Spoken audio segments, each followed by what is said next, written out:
अस्सलाम वालेकुम स्टूडेंट्स मैं डी बाई हैकल थ्योरी जो है उसको एक बार आप लोगों के सामने उसका जितना मैथमेटिक्स हमने किया है वो सारा रिपीट कर देता हूँ। और उसके बाद जहाँ तक हमने कल के लेक्चर में किया है उससे आगे जो है हम कर लेंगे, और इंशाल्लाह I will try to complete Debye Hückel theory in this lecture. तो आप लोगों को मैं ये बता चुका हूँ कि सपोज हमारे पास कोई सेंट्रल आयन है, ये पॉजिटिव आयन है। इस पॉजिटिव आयन के गिर्द नेगेटिव आयंस जो हैं वो मौजूद हैं। इस पॉजिटिव आयंस को नेगेटिव आयंस ने सराउंड कर रखा है, और ये पॉजिटिव आयन के गिर्द एक आयनिक एटमॉस्फेयर है। ये सारा जो सर्कल में शो किया आयनिक एटमॉस्फेयर है। एक आयनिक एटमॉस्फेयर बनाने के लिए क्या शर्त है, आयनिक एटमॉस्फेयर कहाँ तक एक्सटेंड करता है। सपोज यहाँ जो ये पॉजिटिव आयन, इसके ऊपर सपोज आप लोगों के पास जो चार्ज है वो प्लस क्यू है, तो आयनिक एटमॉस्फेयर वहां तक एक्सटेंड करेगा जहां तक इसका चार्ज, इसके गिर्द जो चार्ज है वो माइनस क्यू ना हो जाए। तो ये आयनिक एटमॉस्फेयर, इस पे प्लस क्यू चार्ज है, तो इस सर्कल के अंदर इस प्लस क्यू के अलावा बाकी सारे चार्जेस जो हैं इनको मिला के नेगेटिव क्यू बनता है। इसलिए हम कहते हैं कि ये सेंट्रल आयन के गिर्द एक आयनिक एटमॉस्फेयर है। यहाँ अगर पॉजिटिव क्यू है तो इस आयनिक एटमॉस्फेयर के अंदर बाकी टोटल करें, तमाम चार्जेस को टोटल करें, वो माइनस क्यू बनता है। तो हम कहते हैं ये हमारे पास क्या बनाता है, आयनिक एटमॉस्फेयर। एक बात, और दूसरी बात, इस आयनिक एटमॉस्फेयर के बाहर अगर सपोज कोई पॉजिटिव चार्ज पड़ा है तो ये पॉजिटिव चार्ज इस पॉजिटिव चार्ज पे कोई अट्रैक्शन या रिपल्शन नहीं लगा सकता। ये पॉजिटिव चार्ज ना इस पॉजिटिव चार्ज को रिपेल कर सकता है, ये पॉजिटिव चार्ज ना इस नेगेटिव चार्ज को अट्रैक्ट कर सकता है। इसका मतलब है इस पॉजिटिव चार्ज का इन्फ्लुएंस आयनिक एटमॉस्फेयर के अंदर है। तो इस आयनिक एटमॉस्फेयर के बाहर जो पोटेंशियल है, हम लोग कहते हैं कि आयनिक एटमॉस्फेयर के बाहर जो पोटेंशियल है वो जीरो है। यानी इसके अंदर कोई पोटेंशियल नहीं है कि इस पॉजिटिव चार्ज को रिपेल करे, इस नेगेटिव चार्ज को अट्रैक्ट करे। हाँ, इस पॉजिटिव चार्ज का इन्फ्लुएंस इस आयनिक एटमॉस्फेयर के अंदर है। इस आयनिक एटमॉस्फेयर के अंदर ये जो पॉजिटिव चार्ज इस आयनिक एटमॉस्फेयर के अंदर जो है उसकी कुछ ना कुछ पोटेंशियल है कि वो दूसरे चार्जेस को अट्रैक्ट करे या रिपेल करे। सपोज हम इस पॉजिटिव चार्ज के कोई वॉल्यूम एलिमेंट डी वी लेते हैं, तो याद रखें अगर हम वॉल्यूम एलिमेंट डी वी लें इस आयनिक एटमॉस्फेयर के अंदर, अगर हम कोई वॉल्यूम एलिमेंट डी वी लें तो इस वॉल्यूम एलिमेंट पे चार्ज होगा नेगेटिव। और अगर हम लोग ये वॉल्यूम एलिमेंट जो है वो आयनिक एटमॉस्फेयर के बाहर लें तो इसके ऊपर आयनिक इस वॉल्यूम एलिमेंट के ऊपर कोई चार्ज नहीं होगा। और उसके बाद हम लोग बोल्ट्जमैन डिस्ट्रीब्यूशन लॉ यूज करके मालूम भी कर सकते हैं कि इसके अंदर कितने पॉजिटिव या नेगेटिव चार्जेस हैं। उसका फार्मूला हमने ये देखा है बोल्ट्जमैन लॉ में, ये फार्मूला देखा है। यहाँ पे ये तमाम चीजें क्या हैं, ये है number of positive charges at zero potential यानी आयनिक एटमॉस्फेयर के बाहर। ये है number of negative charges at zero potential यानी आयनिक एटमॉस्फेयर के बाहर कितने नेगेटिव चार्जेस हैं। और एक और बात, क्योंकि पॉजिटिव और नेगेटिव चार्जेस आयनिक एटमॉस्फेयर के बाहर पॉजिटिव और नेगेटिव चार्जेस की तादाद बराबर है क्योंकि वहां सोल्यूशन न्यूट्रल होता है। यहाँ पे हमारे पास जो एन पॉजिटिव है ये number of positive charges at any potential यानी आयनिक एटमॉस्फेयर के अंदर, ये number of negative charges at any potential. और उसके बाद हमारे पास जेड ई जो है ये चार्ज ऑन पॉजिटिव आइन है, और ये Z E charge on negative ion है। साई जो है वो पोटेंशियल एट एनी पॉइंट, ये Sai potential at any point, T temperature है, के जो है बोल्ट्जमैन कांस्टेंट। तो ये हमें बताता है number of positive charges any potential, number of negative charges at any potential. ये हमारे पास इक्वेशन जो है 1 और 2 आ गई। और अब हमारे पास, और ये सारी चीजें मैं आप लोगों को पहले बता चुका हूँ। और उसके बाद टोटल पॉजिटिव चार्जेस ये हैं, टोटल नेगेटिव चार्जेस ये हैं। किसी भी पॉइंट पे नेट चार्ज फाइंड करना हो तो पॉजिटिव चार्जेस में से नेगेटिव चार्जेस को माइनस करें। अब एन पॉजिटिव और एन नेगेटिव की वैल्यूज हम लोग यहाँ पे पुट करते हैं। वैल्यूज पुट करने से हमारे पास ये चीज बनती है, अगर हमारे पास यूनिवेलेंट आइन हो यानी पॉजिटिव चार्ज की वैलेंसी भी 1 और नेगेटिव चार्ज की वैलेंसी भी 1 हो, हमारे हम यहाँ z की जगह 1 पुट कर देंगे, यहाँ z की जगह 1 पुट कर देंगे। और यहाँ पे ये मल्टीप्लाई हो रहा है, z मल्टीप्लाई भी माइनस ई, z मल्टीप्लाई भी प्लस ई। n प्लस और n माइनस ये भी चूंकि इक्वल होते हैं, आयनिक एटमॉस्फेयर के बाद इनकी तादाद n होती है। यहाँ n पुट करें, यहाँ n पुट करें, यहाँ z प्लस 1 की जगह 1 पुट करें, z माइनस की जगह 1 पुट करें। जब हम लोग ये पुट करेंगे तो हमारे पास ये चीज बनेगी, और यहाँ पे ये a नहीं ये n है। और जब हम लोग इस सारे को हम लोग सॉल्व करते हैं, सॉल्व करने से इसका जो आंसर आता है मैं दोबारा बता देता हूँ, वो आता है -2 और साथ ये फैक्टर ई साई ओवर के टी, ये मल्टीप्लाई। तो सारे की जगह पे एन ई -2 ई साई ओवर के टी हमारे पास ये आ गया, इसकी जगह ये पुट करें। तो ये मैंने मैथ किया है, अगर आप लोग शौकीन हैं तो यहाँ से आप लोग देख के कर लें। तो हमारे पास क्या बना, -2e साई ओवर के टी, और यहाँ ई एन। यहाँ पे हम लोग क्या करेंगे, n को 2 के साथ मिला देंगे, 2n बन गया। और 2n की जगह पे मैंने कहा था कि 2n की जगह पे हम लोग क्या लिख सकते हैं, 2n की जगह पे हम लोग लिख सकते हैं n प्लस n, या फिर हम ये भी लिख सकते हैं n प्लस n माइनस। और चूंकि z जो है उसको 1 कहा था, तो हम 1 का स्क्वायर भी 1 होता है, तो अगर हम ये मल्टीप्लाई कर दें it will not make any difference. अगर यहाँ पे जेड आई इसका स्क्वायर कर दें, जेड प्लस का स्क्वायर और जेड माइनस का स्क्वायर, चूंकि ये 1 होते हैं तो 1 का स्क्वायर भी 1 होता है, तो ये हम पुट कर देंगे। तो हमारे पास यहाँ पे क्या बनेगा, 2n की जगह पे ये आ गया n plus Z plus square plus n minus Z plus square, n minus Z minus square.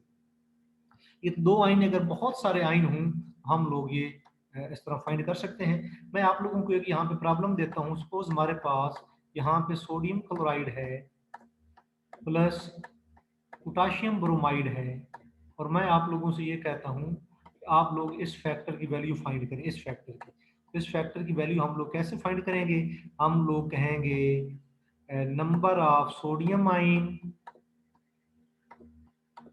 Into valency of sodium आइन प्लस 1 है उसका square, plus number of chloride आइन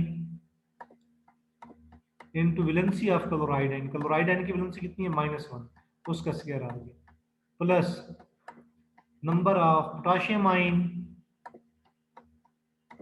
इनटू वैलेंसी ऑफ पोटाशियम आइन जो कि 1 है, उसका स्क्वायर आ गया, 1 है, ये 1 का स्क्वायर है, साई नहीं है, प्लस नंबर ऑफ ब्रोमाइड आइन इनटू ब्रोमाइड की वैलेंसी क्या -1, इसका स्क्वायर। तो हम लोग इस तरह हम लोग फाइंड कर सकते हैं इस फैक्टर की वैल्यू, तो अब ये फैक्टर हमने 2n की जगह पे, ऊपर यहाँ पे जो 2n है उसकी जगह पे हम लोगों ने ये फैक्टर पुट किया, तुम्हारे पास ये आ गया। और इसकी वैल्यू कैसे मालूम करनी है मैं बता चुका हूँ। लेकिन एक बड़ी इंपॉर्टेंट बात यहाँ पे मैं करने जा रहा हूँ, क्योंकि हम लोग जब भी लेते हैं हम नंबर ऑफ आइंस मालूम नहीं कर सकते। हम लोग अगर मालूम कर सकते हैं वो कंसंट्रेशन होती है कि 0.1 मोलर सोल्यूशन है, 0.2 मोलर सोल्यूशन है, 0.3 मोलर सोल्यूशन है। तो अगर हमारे पास यहाँ पे कंसंट्रेशन होगी, सी एन आई की जगह कंसंट्रेशन होती तो और आसान होता। आगे हम इसको कंसंट्रेशन में कन्वर्ट करने जा रहे हैं। तो हमारे पास साई, ये जो हमारे पास रो है, इसका रिलेशनशिप यानी चार्ज डेंसिटी का रिलेशनशिप पोटेंशियल के साथ जो है वो ये रिलेशनशिप है, चार्ज डेंसिटी का पोटेंशियल के साथ ये रिलेशनशिप है, ये आप लोग देख सकते हैं ये रिलेशनशिप। उसके बाद चार्ज डेंसिटी और पोटेंशियल को जो रिलेट करते हैं वो इक्वेशन के जरिए करते हैं। ये कार्टेशियन कोऑर्डिनेट है, जब इसको पोलर कोऑर्डिनेट में कन्वर्ट करते हैं तो ये हमारे पास आ जाता है, पोलर कोऑर्डिनेट में कन्वर्ट करते हैं।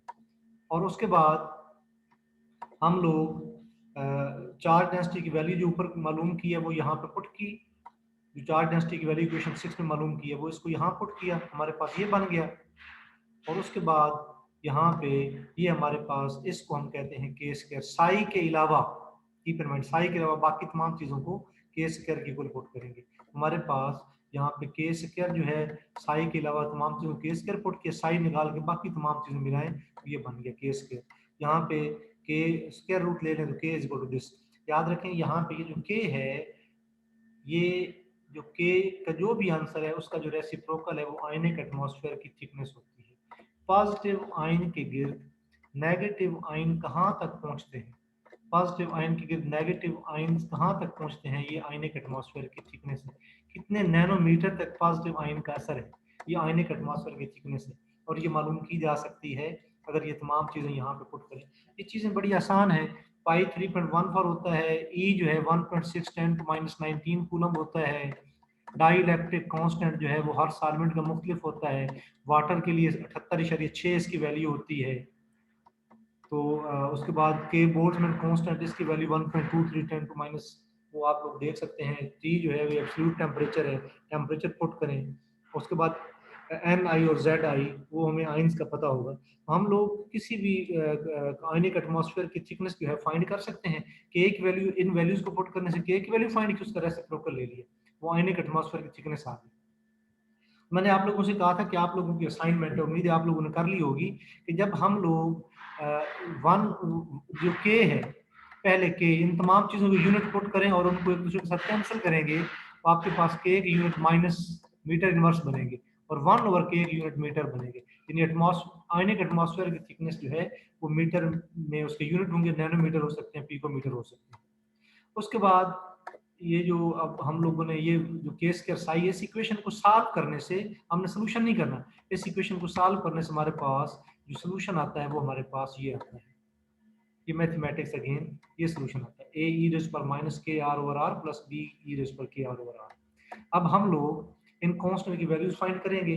हमारे पास कांस्टेंट ए और कांस्टेंट बी की वैल्यू फाइंड करेंगे। वैल्यूज फाइंड करने का तरीका ये है, आप लोगों को पता है कि जो हमारे पास आयनिक एटमॉस्फेयर है, ये हमारे पास सपोज आयनिक एटमॉस्फेयर है, आयनिक एटमॉस्फेयर के बाहर जो पोटेंशियल होता है ये हमारे पास जीरो होता है, साई की वैल्यू जीरो होती है। और जहां तक इस आयन का असर जाता है वहां तक तो पोटेंशियल की कुछ वैल्यू होती है, जहां तक इस आयन का असर नहीं जाता, यानी ये पॉजिटिव आयन यहाँ मौजूद पड़े हुए पॉजिटिव आयन को ना अट्रैक्ट ना रिपेल नहीं कर सकता, यहाँ पड़े हुए नेगेटिव आयन को अट्रैक्ट नहीं कर सकता। हम ये कहते हैं कि ये जो डिस्टेंस है ये इन्फिनिटी है। किसी भी आयन के गिर्द वहां तक जहां तक असर हो, उससे आगे अगर कोई आयंस पड़ा हो जिसको अट्रैक्ट या रिपेल ना कर सके, हम कहते हैं कि डिस्टेंस इन्फिनिटी है। जब डिस्टेंस इन्फिनिटी हो इस आयन से, यानी इस आयन का असर जहां तक ना हो, वहां पे पोटेंशियल जीरो होता है। तो हम लोग क्या करेंगे, यहाँ आर की जगह इन्फिनिटी पुट करें, इस आर की जगह पे इन्फिनिटी पुट करें, इस आर की जगह इन्फिनिटी पुट करें, साई की जगह जीरो पुट करें, पोटेंशियल जीरो ये पुट करें वैल्यू, ए रेज पर माइनस इन्फिनिटी और infinity plus B e raise पर इन्फिनिटी और इन्फिनिटी। ई रेज पर इन्फिनिटी इन्फिनिटी होता है, ई रेज पर माइनस इन्फिनिटी जीरो होता है। ई रेज पर माइनस इन्फिनिटी जीरो क्यों होता है, ई रेज पर यहाँ माइनस है, ई रेज पर माइनस इन्फिनिटी हो गया 1 ओवर ई रेज पर इन्फिनिटी, और ई रेज पर इन्फिनिटी इन्फिनिटी होता है 1 over infinity equal to zero आ गया। ये ई रेज पर माइनस इन्फिनिटी की जगह जीरो पुट करें, जब आप इसके जीरो पुट करेंगे ये सारी टर्म जीरो हो जाएगी। और यहाँ पे ई रेज पर इन्फिनिटी ओवर इन्फिनिटी, ये हमारे पास इसकी कुछ ना कुछ वैल्यू होती है, जीरो वैल्यू नहीं होती, इसकी कुछ ना कुछ वैल्यू होती है। जब इसकी कुछ ना कुछ वैल्यू होगी ये हमारे पास जीरो आ गया, जब इसको उसके साथ डिवाइड करेंगे तो ये जीरो आ गया। बी की वैल्यू जो है हमारे पास क्या आती है, जीरो। बी की वैल्यू हमारे पास जीरो आती है। अब बी की वैल्यू जीरो पुट करें इस इक्वेशन में, जब बी जीरो पुट करेंगे ये सारा जीरो आ जाएगा। Psi is equal to A e raise पर माइनस के आर, ये हमारे पास आ गया यहाँ तक। तो ये हमारे पास पोटेंशियल है एट एनी पॉइंट। अब हमें पता है डाइल्यूट सॉल्यूशन के लिए हमारे पास जब सॉल्यूशन डाइल्यूट होते हैं तो याद रखें जो ये फैक्टर होता है, इस फैक्टर को आयनिक स्ट्रेंथ भी बोलते हैं, इसकी आयनिक स्ट्रेंथ जीरो होती है। याद रखें डाइल्यूट सॉल्यूशन के लिए आयंस बहुत दूर दूर होते हैं तो इस फैक्टर की वैल्यू जीरो होती है। आगे डिटेल से डिस्कशन भी होगी। डाइल्यूट सॉल्यूशन मीन बहुत कम, ये जहां नंबर ऑफ आयंस बहुत कम होगी, इसकी वैल्यू जीरो क्यों होती है डाइल्यूट सॉल्यूशन के लिए, आगे मैं दोबारा भी बताऊंगा। लेकिन अभी इतना याद रखें, जब वाटर बहुत ज्यादा हो, कंसंट्रेशन बहुत कम हो, कंसंट्रेशन कम होने से मुराद एन आई बहुत कम, एन आई कम होगा तकरीबन जीरो होगा तो ये सारा जीरो हो गया। डाइल्यूट सॉल्यूशन के लिए आयनिक स्ट्रेंथ जीरो होती है। तो ये दोबारा जब मैं आयनिक स्ट्रेंथ पढ़ाऊंगा तो वहां दोबारा आएंगे। तो यहाँ देखें इसके लिए क्या है, आयनिक स्ट्रेंथ जीरो है तो के क्या आ गया हमारे पास, जीरो। अब यहाँ ये जो इक्वेशन आप लोगों के पास है, ई रेज पर माइनस के आर, यहाँ के की जगह जीरो पुट करें, ई रेज पर जीरो जो है किसी भी पावर चीज की पावर जीरो वन होता है, तो ई रेज पर जीरो पुट के वन आ गया, साई इज इक्वल, क्योंकि ई रेज पर जीरो तो क्या आ गया हमारे पास वन आ गया। तो यहाँ पे ए और आर। अब डाइल्यूट सॉल्यूशन क्या होते हैं, डाइल्यूट सॉल्यूशन में the potential in the neighbourhood of an ion will be due to that ion only. Dilute solution में ये होता है कि सिर्फ एक आयन होता है जो पोटेंशियल होता है उस आयन की वजह से होता है, क्योंकि बाकी आयन्स बहुत दूर होते हैं। If ion is regarded as point charge the potential at small distance will be. अब जो पोटेंशियल है, सपोज ये आयन है, ये जो हमारे पास आयन है, इसकी वजह से जो पोटेंशियल है, इस आयन की सेंट्रल आयन की वजह से जो पोटेंशियल है वो कैसे फाइंड करते हैं। याद रखें एफएससी में पोटेंशियल का फार्मूला आप लोगों ने पढ़ा था, मैं दोबारा बता देता हूँ। एफएससी की फिजिक्स में आप लोग देख सकते हैं 1/4 pi epsilon naught multiplied by 1 q over charge q over r. अब ये वैल्यूज पुट करें, 1/4 पाई एप्सिलॉन नॉट, ये डी होता है, डाइलेक्ट्रिक कांस्टेंट का फंक्शन है। यहाँ क्यू क्या होता है, क्यू जो है वो 4ZE होता है, और ये आर होता है। तो जब डाइल्यूट सोल्यूशन में सिर्फ एक आयन पड़ा हो तो उस आयन के ऊपर पोटेंशियल ये देखिए, इसी फार्मूले से हमने लिया है जो फिजिक्स में एफएससी में था, ZE/dr, ये हमारे पास है। अब ये जो साई आई की वैल्यू है डाइल्यूट सोल्यूशन के लिए ये होती है। अब इसको इससे कंपेयर करें तो ये भी डाइल्यूट सोल्यूशन है। ये जो वैल्यू है ये अकेले चार्ज की होती है, याद रखें, जब अकेला आयन पड़ा हो कहीं पे। और ये डाइल्यूट सोल्यूशन में भी अकेला आयन ही होता है, इसलिए हम इन दोनों को कंपेयर कर रहे हैं। कंपेयर ऐसे नहीं करना, कंपेयर करने की खास वजह है क्योंकि ये भी अकेले आयन की पोटेंशियल है। डाइल्यूट सोल्यूशन है तो आयन अकेले अकेले होते हैं, उनके इर्द गिर्द कोई आयन नहीं, और ये भी अकेले आयन की पोटेंशियल। इन दोनों को आप कंपैरिजन करें, A/R = ZE/dr, आर आर से कैंसिल, A = ZE/d। अब ये जो आप लोगों ने पीछे यहाँ ए की वैल्यू इसमें पुट कर दी, यहाँ ए की वैल्यू पुट कर दी, इस ए की जगह वैल्यू पुट करें तो ये हमारे पास जो वैल्यू आ गई वो ZE⁻⁻KR/dr, ये वैल्यू। अब बड़ी ही इंपॉर्टेंट बात मैं आपसे करने जा रहा हूँ। सपोज ये हमारे पास पॉजिटिव चार्ज है, पॉजिटिव चार्ज का पोटेंशियल कितना है वो मैं आप लोगों को बता चुका हूँ। इसके गिर्द जो आयनिक एटमॉस्फेयर है, इसके गिर्द जो आयन है, आयनिक एटमॉस्फेयर मुझे नहीं कहना चाहिए, इसके गिर्द आयन, पॉजिटिव चार्ज का पोटेंशियल क्या है, पॉजिटिव चार्ज का पोटेंशियल ये ZE/dr। इसके गिर्द जो आयन है उनका पोटेंशियल ये। अब आयनिक एटमॉस्फेयर का पोटेंशियल क्या होगा, इन आयंस के पोटेंशियल में से इस सेंट्रल आयन के पोटेंशियल को माइनस करें। दोबारा बता देता हूं, इस पॉजिटिव चार्ज का पोटेंशियल जो है वो ये ZE/dr। इस पॉजिटिव चार्ज के अलावा जो बाकी आयंस पड़े हैं उनका पोटेंशियल क्या है, वो ये। आयनिक एटमॉस्फेयर का पोटेंशियल क्या होगा, यानी इस टोटल का, इन दोनों को मिला के वो ये है कि ऊपर वाले पोटेंशियल में से ये पोटेंशियल माइनस करें। तो ये हमारे पास आयनिक एटमॉस्फेयर का पोटेंशियल है। यदि अगर मैं कहूं कि आयनिक एटमॉस्फेयर का पोटेंशियल क्या है, वो है सेंट्रल आयन के गिर्द जो आयंस मौजूद है उन आयंस का पोटेंशियल माइनस सेंट्रल आयन का पोटेंशियल। ये हमारे पास आयनिक एटमॉस्फेयर का पोटेंशियल है। यानी जो आयनिक एटमॉस्फेयर का पोटेंशियल है वो क्या है, सेंट्रल आयन के गिर्द जो आयंस हैं उनका पोटेंशियल माइनस जो आयनिक जो सेंट्रल आयन उसका पोटेंशियल। ये होगा, इनकी वैल्यूज पुट करें। जो हमारे पास सेंट्रल आयन के अलावा बाकी तमाम आयंस का पोटेंशियल ये है, सेंट्रल आयन का पोटेंशियल ये है, इनमें से माइनस करें। जब माइनस करेंगे तो हमारे पास ये बनेगा, और ये यहाँ पे फिर आपके पास एक मैथ का टर्म आ गया, E⁻⁻KR-1 की वैल्यू -KR, तो यहाँ -KR पुट करें, आर आर से कैंसिल, तो क्या बना ZIE/K/d। ये आयनिक एटमॉस्फेयर का पोटेंशियल है। Very very very much important. Ionic atmosphere का पोटेंशियल कैसे निकालते हैं, जो आयनिक एटमॉस्फेयर होता है वहां तक जो पोटेंशियल होता है वो कैसे निकालते हैं। आयनिक एटमॉस्फेयर का पोटेंशियल किन बातों पर डिपेंड करता है, valency of ion, charge, reciprocal of, thickness of ionic atmosphere और डाइइलेक्ट्रिक कांस्टेंट। इन तमाम की वैल्यूज होती हैं।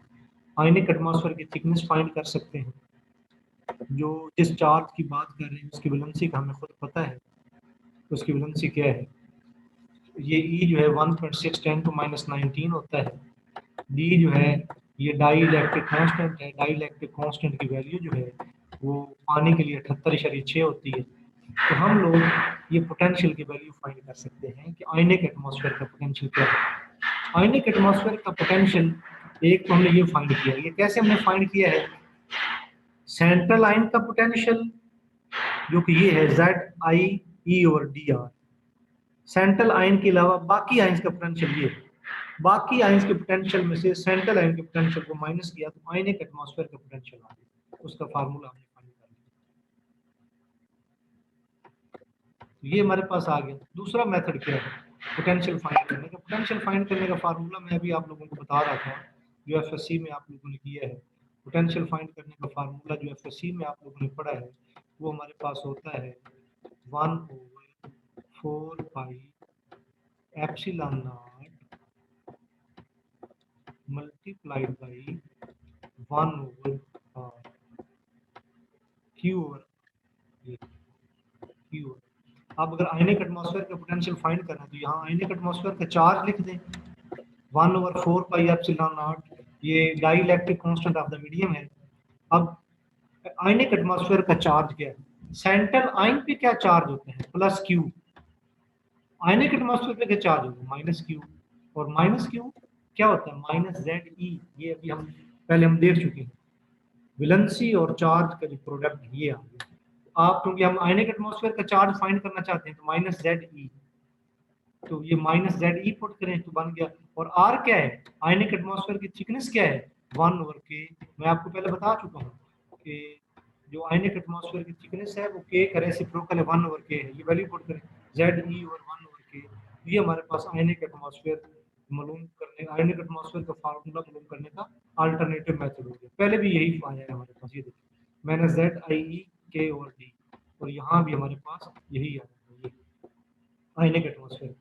अब आयनिक एटमॉस्फेयर के फार्मूले में एक प्रॉब्लम था, वहाँ नंबर ऑफ आइंस थे, उनकी जगह पे अगर कंसंट्रेशन ऑफ आइन आ जाए तो वो उस बात करना आसान हो जाता है, क्योंकि लेबोरेटरी के अंदर जो हम सोल्यूशन बनाते हैं वो कंसंट्रेशन की टर्म में बनाते हैं, वो आसान हो जाएगा। हम लोग क्या करेंगे, हम लोग इस एन आई को कन्वर्ट करेंगे कंसंट्रेशन में।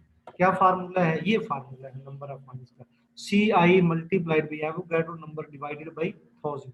और बाकी तमाम चीजें तो मालूम है हमारे पास, N I number of ions in unit volume है, Z I valency of ion है, डी डाइलेक्ट्रिक कांस्टेंट है, टी एब्सोल्यूट टेम्परेचर है, और ये के बोल्ट्जमैन कांस्टेंट है। तो यहाँ पे आप एन आई की जगह पे सी आई और एन ए मल्टीप्लाई 1000। सी आई क्या होता है, मोल पर डेसीमीटर क्यूब होता है। मैं इसकी वजह बता देता हूँ ये ऐसा क्यों है।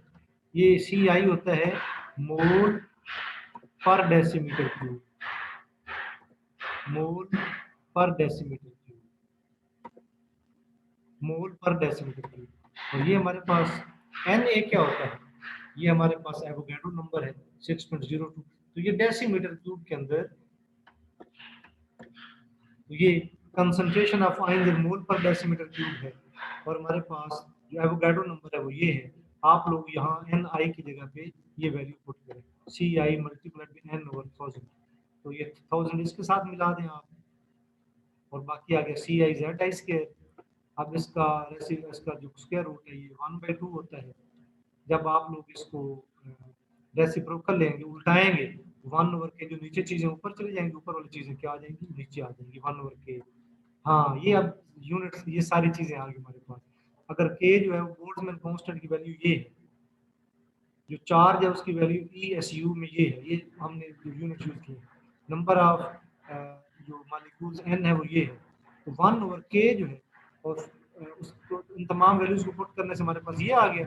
और उसके बाद हमारे पास डाइलेक्ट्रिक कांस्टेंट और टेम्परेचर अगर 298 केल्विन या 25 डिग्री सेंटीग्रेड रखें, हमारे पास आयनिक एटमॉस्फेयर की थिकनेस ये है 4.31 10⁻⁸ सेंटीमीटर डिवाइडेड बाई दिस। मैं आप लोगों को कुछ न्यूमेरिकल भी दे सकता हूँ। तो the thickness of ionic atmosphere is of the order 10⁻8 centimetre और 10⁻10 मीटर, यानी 10⁻8 सेंटीमीटर होता है ना, तो इसको मीटर 10⁻10 मीटर होगा। तो 10⁻10 मीटर क्या होता है, ये एंगस्ट्रॉम होता है, तो एंगस्ट्रॉम में हो सकता है। Thickness of ionic atmosphere is directly proportional to dielectric constant and temperature. Ionic, हाँ टेम्परेचर जितना ज्यादा होगा आयनिक एटमॉस्फेयर की थिकनेस इतनी कम होगी, क्योंकि आइंस दूर दूर होंगी।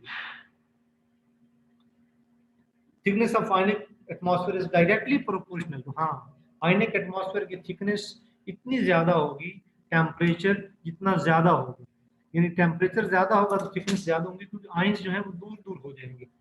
और इसी तरह अगर जो सॉल्वेंट है वो जितना ज्यादा पोलर होगा, डाइलेक्ट्रिक कांस्टेंट की वैल्यू ज्यादा होगी, और थिकनेस जो आयनिक एटमॉस्फेयर की है वो ज्यादा होगी। और कंसंट्रेशन की इनवर्सली प्रोपोर्शनल है, कंसंट्रेशन जितनी ज्यादा होगी आयनिक एटमॉस्फेयर की थिकनेस इतनी कम होगी, क्योंकि कंसंट्रेशन ज्यादा होने से आयन ज्यादा होंगे और आयन नजदीक नजदीक होंगे। और वैलेंसी ऑफ आयन के भी, तो ये it means thickness of ionic atmosphere is decreases on increasing concentration। Ionic atmosphere की थिकनेस कम होगी कंसंट्रेशन बढ़ाने से। And valency fine and decrease in dielectric constant temperature. तो ये वही बात जो ऊपर हमने की है, डाई इलेक्ट्रिक कांस्टेंट जो है उसकी जो थिकनेस है वो किन चीजों पे डिपेंड करती है, सॉल्वेंट पे डिपेंड करती है, टेम्परेचर पे डिपेंड करती है।